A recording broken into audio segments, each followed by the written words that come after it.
की शुरुआत करते हैं। 23 मार्च को धामी सरकार को 3 साल पूरे हो रहे हैं और इस दौरान प्रदेश में विभिन्न कार्यक्रमों का आयोजन किया जाएगा, जिसको लेकर आज मुख्यमंत्री ने सचिवालय में मीटिंग ली है और इस दौरान सीएम ने सभी जिलों के डीएम को निर्देश दिए हैं कि प्रदेश सरकार के 3 साल पूरे होने पर 22 मार्च से 25 मार्च तक सभी जिला मुख्यालयों में और 24 मार्च से लेकर 30 मार्च तक ब्लॉक और विधानसभा स्तर पर आयोजित होने वाले शिविरों का पारदर्शी तरीके से चलाया जाए।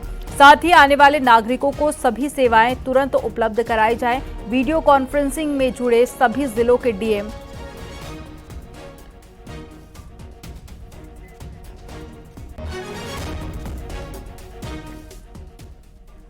सीएम पुष्कर सिंह धामी आज हरिद्वार दौरे पर हैं, जहां पर पतंजलि विश्वविद्यालय के शास्त्रोत्सव के समापन समारोह में शामिल हो रहे हैं।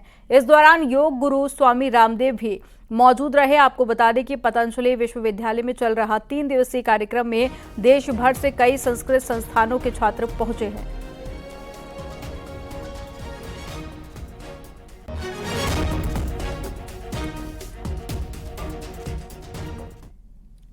देहरादून के सहसपुर में मदरसा जामी उल उलूम को एमडीडीए ने नोटिस जारी कर दिया है और यहां पर मदरसा प्रशासन पर बिना अनुमति के मदरसे के ऊपर एक मंजिल और निर्माण कर दी गई है। यही नहीं, मदरसा संचालकों ने यहां तक ओवरहेड वाटर टैंक भी बनाया है, जो कि बिना अनुमति के बनाया गया है।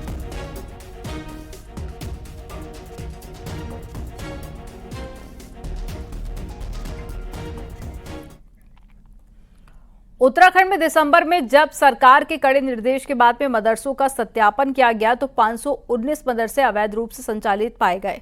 जानकार कहते हैं कि इसके पीछे यहां पर अचानक से बड़ी मुस्लिम आबादी एक बड़ी वजह है और यूपी में सख्ती के कारण भी उत्तराखंड के सीमावर्ती क्षेत्रों में समुदाय विशेष की आबादी बढ़ी है।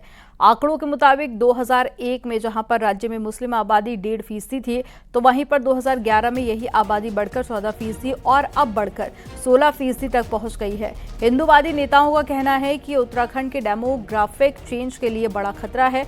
उनका कहना है कि अवैध मदरसों पर सीलिंग की कार्रवाई करवाई गई है, जो कि पर्याप्त नहीं है और सरकार को इसे अवैध निर्माण मानते हुए ध्वस्त करना चाहिए।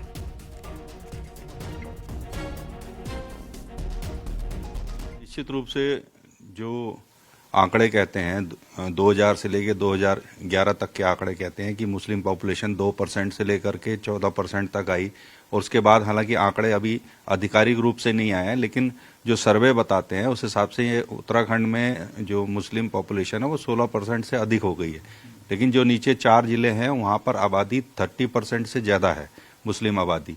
तो इस वजह से भी स्वाभाविक रूप से मदरसे जो हैं, जो पंजीकृत मदरसे हैं वो 416 हैं, लेकिन जो कहते हैं कि अवैध मदरसे चल रहे हैं। हम लोगों ने तो कई सालों से यहाँ पर सरकार से भी और तमाम एजेंसियों भी जनता को भी जागरूक किया कि यहाँ पर मुस्लिमों की आबादी बहुत तेजी से बढ़ रही है और मैं मानता हूँ ये मदरसे जो हैं उत्तराखंड की डेमोग्राफी को बहुत जल्दी बिगाड़ने में इनका बड़ी महत्वपूर्ण भूमिका है।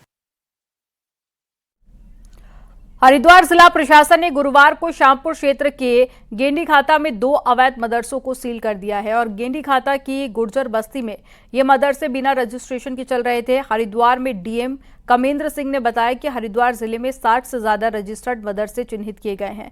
नियमों के मुताबिक इन मदरसों पर भी कार्रवाई की जाएगी। और चलिए खबरों में आगे बढ़ते हैं। जंगलों की आग रोकने के लिए वन विभाग एक बार फिर से ग्रामीणों की सहभागिता पर जोर दे रहा है। इसके लिए उसने जहां पर फॉरेस्ट फायर मैनेजमेंट कमेटियां गठित की हैं, तो वहीं पर फायर वॉचर का बीमा कवर भी बढ़ाकर 10 लाख रुपए कर दिया है। आपको एक रिपोर्ट दिखाते हैं।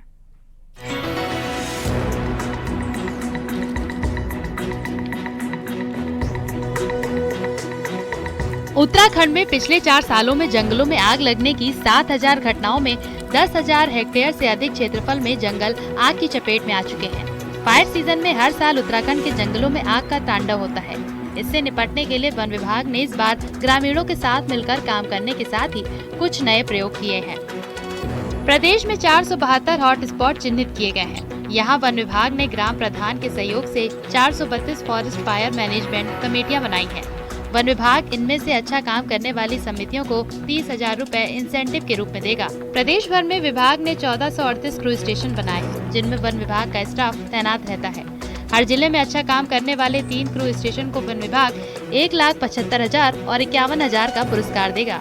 वन विभाग ने 4300 युवकों को बतौर फायर वॉचर के तौर पर नियुक्त किया है। इन फायर वॉचरों का बीमा कवर 5 लाख से बढ़ाकर 10 लाख कर दिया गया है। 472 जो हॉट स्पॉट थे जहां पर वनाग्नि घटनाएं हमेशा ज्यादा होती हैं, उन 472 पंचायतों में हमने इनको का गठन कर लिया और 30,000 रुपया इंसेंटिव भी देने का निर्णय लिया। इसके साथ साथ हर जनपद में 3 अवार्ड हमने रखे हैं, पहला, दूसरा, तीसरा। पहला 1 लाख का, दूसरा 75,000 का, तीसरा 51,000 का, कि स्थानीय लोग जितना आग को बुझाने में मदद करेंगे। 3 पुरस्कार हर जनपद स्तर पर, यानी 39 पुरस्कार राज्य स्तर पर दिए जाएंगे। जंगलों की आग को धधकाने में सबसे अधिक पिरूल की भूमिका होती है। इसके लिए वन विभाग ने अपनी नीति परिवर्तित कर दी है। इसके लिए 1 किलो पिरूल कलेक्शन की कीमत 5 रुपए से बढ़ाकर इस बार 10 रुपए कर दी गई है।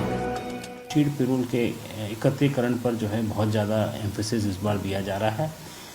पिछले साल हम लोगों ने करीब 38,000 क्विंटल जो है एकत्रीकरण किया था और वो एकत्रीकरण करके जो है जो हमारी इकाइयां हैं जो पैलेट और ब्रिकेट्स बनाती हैं उन इकाइयों में गया। Century Paper and Pulp Limited जो एक लाल कुआं में फैक्ट्री है उसमें गया। इस बार उसको बढ़ावा देने के लिए उसका रेट भी जो है 10 रुपये प्रति किलो कर दिया गया है। 15 फरवरी से शुरू होने वाला फायर सीजन 15 जून तक चलता है। अभी तक वन विभाग को थोड़ी बहुत राहत है। फरवरी से अभी तक जंगलों में आग लगने की मात्र 18 घटनाएं हुई हैं। लेकिन गर्मी बढ़ने के साथ ही आग का ये तांडव आने वाले दिनों में कई गुना बढ़ जाएगा। यही वो समय होता है जब वन विभाग और उसकी प्लानिंग की असली परीक्षा शुरू होती है। न्यूज़ 18 के लिए देहरादून से सुनील और प्रभात की रिपोर्ट।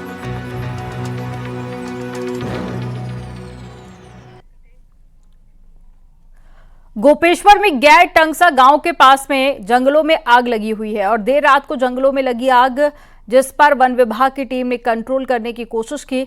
आपको बता दें कि हल्की गर्मी बढ़ते ही जंगलों में आग लगने की घटनाएं भी सामने आने लगती हैं, जबकि ऊपरी इलाकों में लगातार मौसम बदल रहा है, बारिश और बर्फबारी भी हो रही है।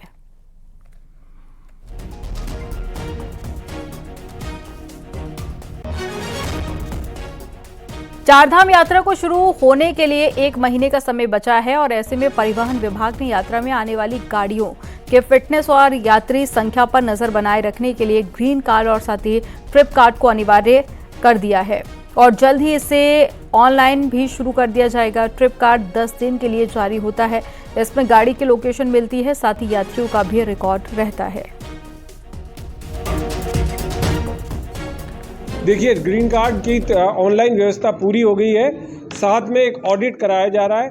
हफ्ते 10 दिन के अंदर हमारा ऑडिट कंप्लीट हो जाएगा। उसके बाद हम ग्रीन कार्ड का पोर्टल लाइव कर देंगे और लाइव करने के बाद जो लोकल हमारी गाड़ियां हैं उनका ग्रीन कार्ड बनाना शुरू कर देंगे।